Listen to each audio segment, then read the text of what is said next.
Game week 9 has the potential to be the highest scoring game week of the season so far for my team, and it's safe to say I have some controversial transfer plans for my side going into the weekend. So as always, make sure you do drop a like on this video, aim for 200 on this video, and of course, as always, make sure you do smash that subscribe button. And without further ado, let's get into today's video. Okay, before we get into my actual transfer plans for Game Week 9, I need to quickly cover off what my wildcard strategy is going to be, because this has a real big impact on what my plans are for Game Week 9 in isolation. And of course, if you have your wildcard still available, then this is going to be relevant. If you don't, then no, it could be potentially. So first up, when do I plan on using my wildcard chip? As of right now, Game Week 10 looks like the best time for my personal team to use the chip, and the reason being is that the squad is too strong right now in Game Week 9, and I'm going to reveal that as I discussed. I think it could be the highest scoring game week of the season so far for the team that I have. I have some unbelievable players for a 1 week isolation, and it's worth noting as well, realistically, going into Game Week 10, I don't have Liverpool players right now. I don't have any Arsenal players. I don't have the likes of Ollie Watkins. And if I was to continue not using my wildcard in Game Week 10, I don't see a world where I don't want to have Mo Salah, double Arsenal, for example. And that's going to require a lot of restructuring in my team and quite a lot of points hits in order to get to the team that I want, that I simply could just use a wildcard for to get to. So Game Week 10 right now is the plan to wildcard, but it's worth noting small changes could happen over the weekend. For example, a Mo Salah injury that could completely change the strategy of this wildcard, because realistically, it's only Mo Salah that is unaffordable for my side, which requires the wildcard. Now, outside of that, a quick kind of discussion on who are the best 1 week punts for Game Week 9. Jota against Everton. Now, right now, Darwin Núñez and Diaz are back in training for Liverpool. Now, the discussion was them playing for South America, and of course, the jet lag travelling back, well, they're already in training. So, Jota's minutes, I think he's good for a start, but he's not probably as locked in for 90 minutes as I first assumed after seeing them back in training, as well as Gakpo as well. But I still think Jota is a brilliant 1 week transfer if you want to do it with the wildcard in hand for 10. Højlund as well for Man United. I think Rashford, I think Bruno Fernandes, but I want to look at differentials, and I think Højlund ticks all those boxes. Since he's come into the Man United team, he's completely dominated all of the big chances in that side.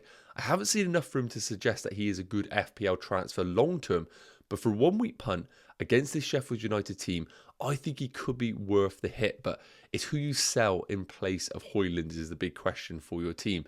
And last up, quite a controversial one, is going to be Richarlison. Now, of course, I prefer Maddison, I prefer Son, but we're looking at these differential options right now, and I think Richarlison ticks those boxes.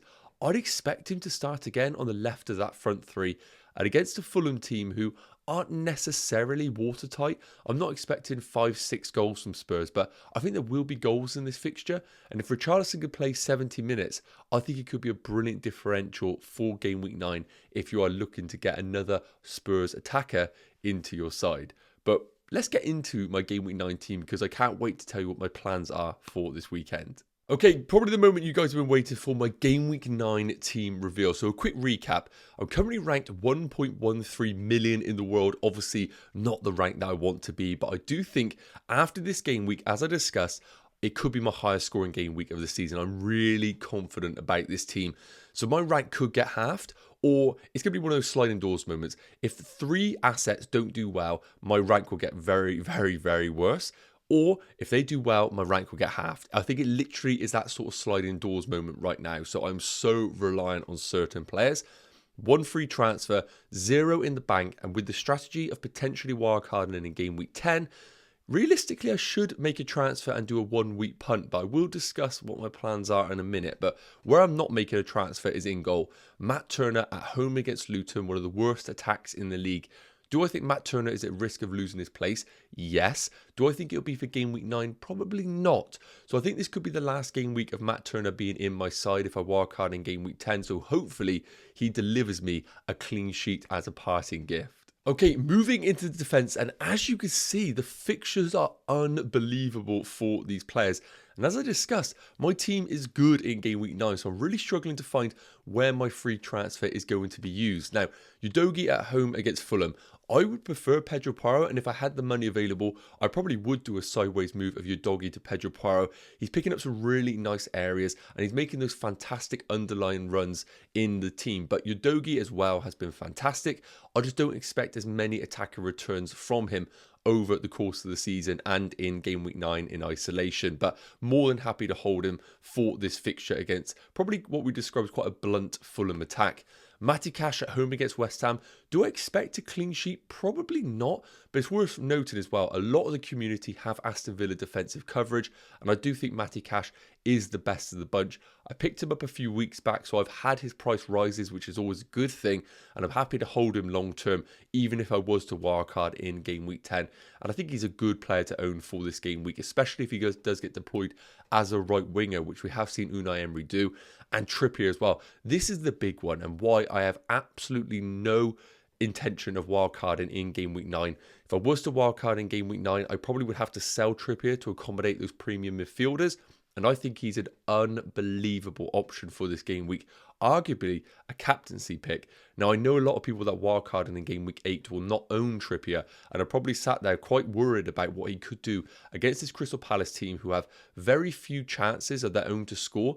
And I really do fancy this Newcastle defence for a clean sheet. And we know if they keep a clean sheet, if Trippier gets an assist, that's a 12-point haul in itself. So I think Trippier is the big one this game week. I think a lot of people are going to be envious of not owning him, and I'm praying that he does go off once again. Maybe again a parting gift for my team if I do plan a wildcard and in game week 10. So Trippier is the man right now, and it could be the difference for me having a red arrow and a green arrow. Okay, moving into the midfield, and this is basically the make or break for my team. I've said it in weeks gone by, Man United's double midfield is literally the difference between me getting a red arrow and a green arrow. It's simple as that. If they perform, my rank is going to get half to around 500,000, and it will be an amazing game week. If they don't perform, then my rank is going to be a red arrow, simply put. And obviously, I've been in a position where I've held them. They haven't done well, and my rank has gotten worse and worse. So logically, with one free transfer available, the plan of wildcarding in game week 10, I should probably sell one of these. Maybe bring in a Diogo Jota, which makes complete sense because, as I discussed, I've got triple Spurs already, so I can't bring in Richarlison. I have no Liverpool coverage, so Diogo Jota for a home game against Everton makes a lot of sense. However, maybe it is a situation where I have just been holding them for too long. I can't bring myself right now to sell either Bruno Fernandes or Rashford against Sheffield United. They are the worst team in the league. Defensively, they concede around 2.23 XG conceded per game, which is ridiculous. They have the worst shots conceded. They are the worst team in the league. Facts. They have injuries to the likes of Basham and Egan. And if there was a game where Man United were going to get a one-off fluke result where they would win 5 or 6-0, it is going to be this fixture against Sheffield United. And for me, I've been burnt by Man United assets for the last 5-6 game weeks. What is one more game week? I think I would kick myself if I was to do Rashford to Jota. Yes, I think that it probably is going to be the upside move that probably makes sense logically, but maybe I am being a naive FPL manager. Maybe I have the scars over the last few weeks, but I think holding Man United for one more week just makes complete sense because what can be against this Sheffield United team. And it's worth noting, Everton defensively are about 9th for expected goals conceded. So I'd basically be selling Rashford, who's playing the worst defence, to a player like Jota playing probably one of the defences mid-table. So for me, I think I'm just going to take the punt on the Man United midfielders for one more week and have the pleasure of selling them in game week 10. Now, looking at the Spurs pair, there's no world where I sell either Maddison or Son in game week 9 unless we were to get confirmation that Son is an injury risk for this weekend. Otherwise, there's no chance I'm selling my Spurs assets. And then it comes down to Mbeumo. Mbeumo's been in poor form right now and worried about Brentford as a team.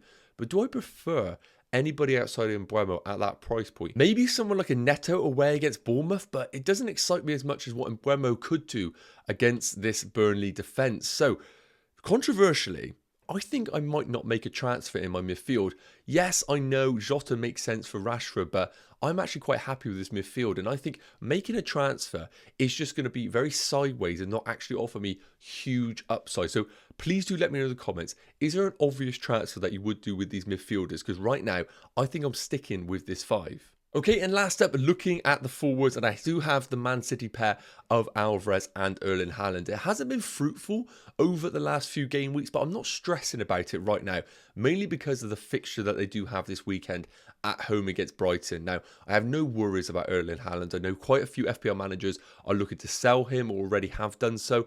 I think the Brighton game is a fantastic fixture for Man City. It's one of those that on paper, it is going to be a tough game, and I expect Man City to have a tough game against Brighton. But from an attacking perspective, I expect goals to be in this game, and you can't be selling someone like Haaland against this Brighton defence who Aston Villa put 6 against. And we've seen hauls by other players like Mo Salah in previous game weeks.